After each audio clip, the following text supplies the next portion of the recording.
Ang susunod na programa ay rated PG. Ito ay nangangailangan ng patnubay at gabay ng magulang para sa mga batang manunood. Kung saan handa na si Darius na magbago para mapatawad siya ni Rosel at ng kapatid niyang si Jacinta, magiging komplikado ang lahat ng dahil kay Tali. Walang paligoy-ligoy na isiniwalat ni Melania sa harapan ni Darius na siya ang tunay na ama ni Tali matapos niya silang mahuli na pinagnanakawan nila ang Flower Cafe. At kahit may DNA test na ipinakita si Melania, nagdadalawang isip pa rin si Darius kung siya nga ba ang totoong ama ni Tali dahil matagal silang nagkahiwalay ni Melania.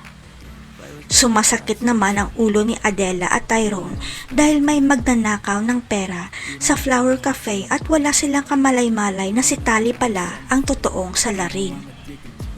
Hanggang sa mahuli mismo ni Belle na ninanakawan ni Tali ng pera ang kaha at magsasalpukan ang dalawa at parang si Belle pa ang pagbibintangan ni Tali.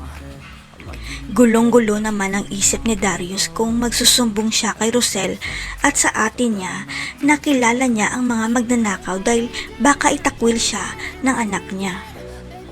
Kahit lasing si Darius, nagtataka siya kung bakit hindi siya nakaramdam ng lukso ng dugo kay Tali kaya malakas ang kutob niya na pinapaikot lang siya ni Melania.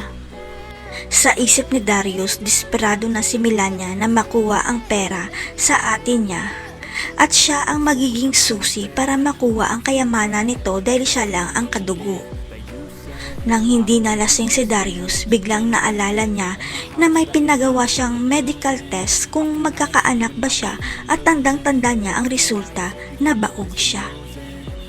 Hindi makapaniwala si Darius, muntik na siyang mahulog sa bitag ni Melania. Kaya kukumprontahin ni Darius si Melania at ipapakita nito ang medical test niya. Ang akala ni Melania mauutupan niya si Darius pero nabisto pa rin siya na pineke niya ang DNA test result. Nakalimutan niya na baog pala si Darius kaya iniwan niya ito. Kung hindi si Darius ang ama, sino kaya ang tunay na tatay ni Tali? Ilalantad na kaya ni Belle kay Rosel ang totoo dahil ipapahamak siya ni Tali?